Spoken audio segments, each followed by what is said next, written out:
ата, жағдайларыңыз қалай? Саламатсыз ба Тайжан? Жағдайы қалай, жақсы ма? Саламатсыз ба?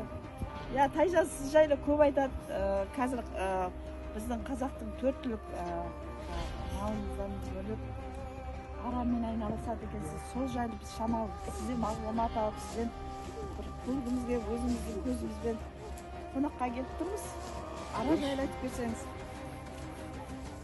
Bunu енді бұл мал емес, бірақ ара мал береді, бірақ адам шағады енді. Осы кәсіппен айналысып жатырмыз. Бала шағаның несібесі жазға қарай жаздай жұмыс болады. Қыста болса қыстап шығады осы жерде. Осы жерде бір 40 шақты семья бар.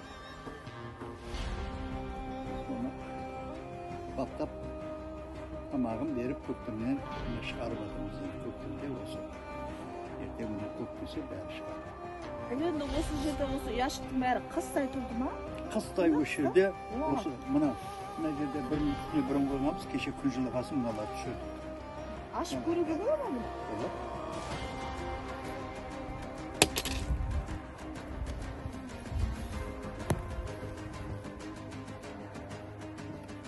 Бұлардың осы қорегі өзінде тұрады екен ғой, иә? Қорегі біз көп күздігіні тамақ береміз, сол тамақпен тұрады.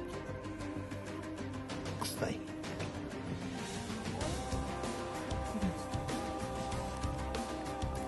Шүр ма? Ара? Міне аралар.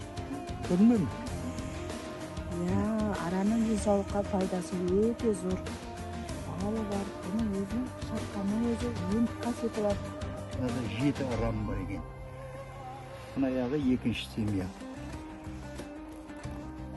Міне, бұяғында да жүрмін. Білме? Абайдаңдар. Мынаны абайдаңдар. Мынаны абайдаңдар. Қазір бұлар ашулы. Неге?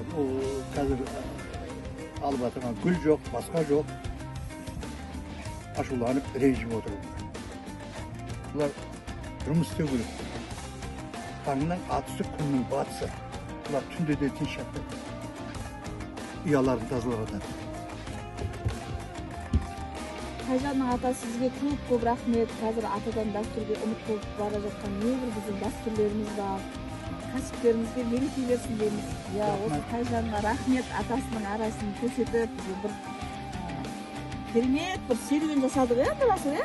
Ұнады ма саған? Қандай керемет таза ауада саяхат етеміз. Жазды күні ғой қызығы. Құдай қаласа жазда да келеміз, Алла қаласа.